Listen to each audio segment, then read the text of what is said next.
This is a fictional mindbender, and fans of Gundam SEED know the character of Flay Allster as Kira's batshit crazy early side piece during the first half of Gundam SEED in Season 1. She's the rich girl dating Kira's best friend, loses her father during the Archangel's trek back to Earth, and then seduces Kira, knowing that he's liked her forever, and making him her protector because now she's scared and feeling vulnerable. And whenever Kira starts doubting the whole situation in the first place, her answer is always, let's go back to the cabin. Now, later on, Flay bounces between the Alliance and Zaf about 3 times before finally ending back up with the Alliance on board the ship, the Dominion. And that's where she dies, trying to escape the doomed ship, and her soul makes some kind of peace with a broken Kira. But here's the thing. I think there was a huge missed opportunity for drama beyond Season 1. And that would have dramatically altered, and I think would have made it much better, the Gundam SEED franchise overall. Early drafts of SEED had Strike Rouge Gundam as an Alliance unit, not Orb, and with Flay as the pilot. That alone would have been crazy.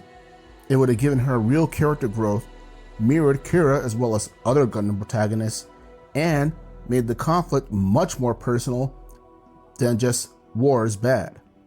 Because now, Kira, who's now with Lacus, has to face an ex who also knows him inside and out, but is fighting for her own ideals and not his.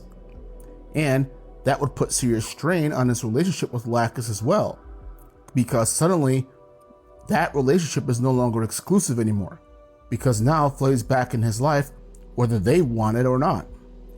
Flay was his weak spot before Lacus, and of course, yeah, she took his virginity. But imagine if she hadn't died. What if Flay had survived the Bloody Valentine War and kept going? She could have risen to lead the Earth Sphere Alliance, or even Blue Cosmos. Go figure that one. And that would be huge.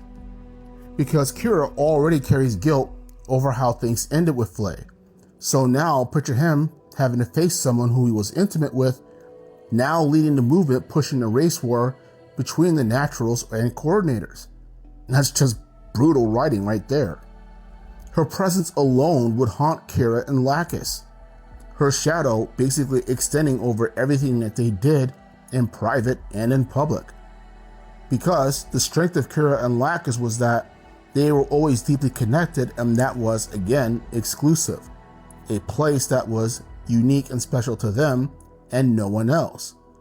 Yet, Flay, just by the simple fact that she's alive, compromises that whole aspect of it. She also knew Kira as well as Lacus, and again, Kira has always had a soft spot for her. Meanwhile, Flay hardens as a character. As Zaft extremists keep striking, she becomes the mirror image of Lacus, but for the Naturals, a privileged daughter, scarred by tragedy and forged into the fires of war to become a war leader. But unlike Lacus, who wants peace and cooperation, Flay is all about revenge against Zaft and against Kira. Honestly, she'd probably be closer to Universal Century's Haman Karn, the tragic Neo-Zeon leader. And here's the kicker. What if word eventually got out that Flay, the leader of Blue Cosmos, once had a relationship with a coordinator? The drama literally writes itself. The fucking possibilities with this are endless as far as where it can go. And I think someone should really make a manga out of this particular alternate theory.